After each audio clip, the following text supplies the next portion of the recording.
Welcome to Senjudar academy. இன்றைய நடப்பு நிகழ்வுகள் சார்ந்த கேள்வி பதில்கள்.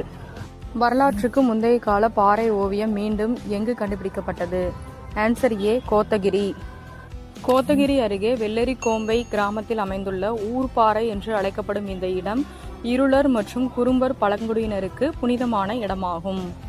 ஹெலிகாப்டர் மூலம் ஏவப்பட்ட NASM SR ஏவுகணைகளின் முதல் சால்வோ சோதனையை நடத்திய அமைப்பு எது?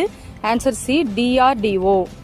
இது நாட்டின் பாதுகாப்பு திறனை மேம்படுத்தியுள்ளது. 55 கிலோமீட்டர் இலக்கை அடுத்தடுத்து தாக்கும் திறன் கொண்ட 2 ஏவுகணைகள் வெற்றிகரமாக ஏவப்பட்டன.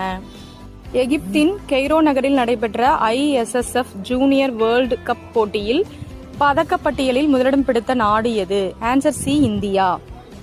இந்தியா 5 தங்கம், 6 வெள்ளி மற்றும் 5 வெண்கலம் என மொத்தம் 16 பதக்கங்களை வென்றது.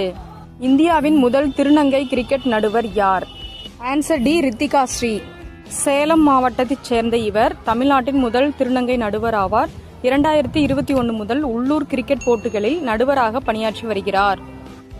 ஆயுஷ்மான் பாரத் தினம் எப்போது கடைபிடிக்கப்படுகிறது? Answer D, April 30. இந்த நாள் பிரதமரின் ஜன் ஆரோக்கிய யோஜனா திட்டத்தை பற்றிய விழிப்புணர்வை ஏற்படுத்துவதற்கும் ஏழைகளுக்கு மலிவான மற்றும் தரமான மருத்துவ சேவைகளை உறுதி செய்வதற்கும் கொண்டாடப்படுகிறது. இந்தியாவின் மிக நீளமான புதிய விரைவுச் சாலை எது?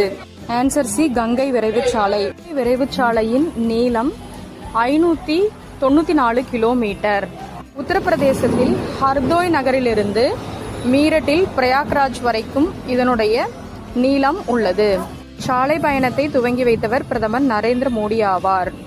தேங்க்ஸ் ஃபார் வாட்சிங்.